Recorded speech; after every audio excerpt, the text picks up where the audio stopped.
નમસ્કાર, હું રાજ. આપ જોઈ રહ્યા છો સ્પાર્ક ટુડે ન્યૂઝ. જૂનાગઢ જિલ્લાના માંગરોળથી કૈલાસ માનસરોવરની દુર્ગમ અને આધ્યાત્મિક યાત્રાએ નીકળનાર જેનીબેન જાદવને શહેરના વિવિધ સંગઠનો દ્વારા ઉષ્માભેર વિદાયમાન આપવામાં આવ્યું હતું. ગૌરક્ષક અને સમાજસેવિકા પારુલબેન જાદવની સુપુત્રી જેનીબેન જાદવ કૈલાસ માનસરોવરની પવિત્ર યાત્રા પર જઈ રહ્યા છે.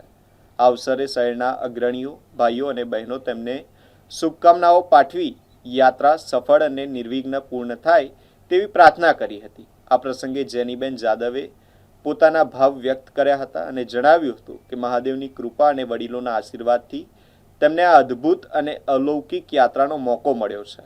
તેમણે જણાવ્યું કે આ યાત્રા માત્ર પ્રવાસ નથી, પરંતુ આત્મખોજ અને ઈશ્વરની અનન્ય અનુભૂતિનો માર્ગ છે.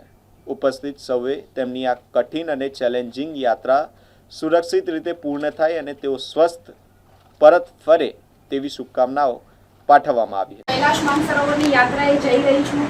બધા લોકો આવે છે, મને બ્લેસિંગ્સ આપે છે અને આ યાત્રા આપણા હિન્દુ ધર્મમાં, હિન્દુ શાસ્ત્ર પ્રમાણે બહુ જ અદ્ભુત અલૌકિક હોય છે અને મહાદેવની કૃપાથી, વડીલોના આશીર્વાદથી મને આ કૈલાસ માનસરોવર જવાનો મોકો મળ્યો છે.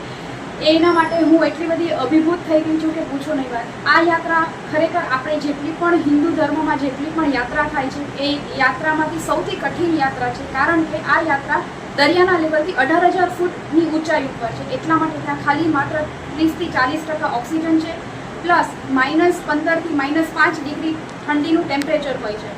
એટલે આ યાત્રા કરવા માટે હું એટલી બધી એક્સાઇટેડ છું અને અલૌકિક અનુભૂતિ થાય એવી મહાદેવને પ્રાર્થના અને આપ સર્વેનો ખૂબ ખૂબ આભાર. હર હર મહાદેવ.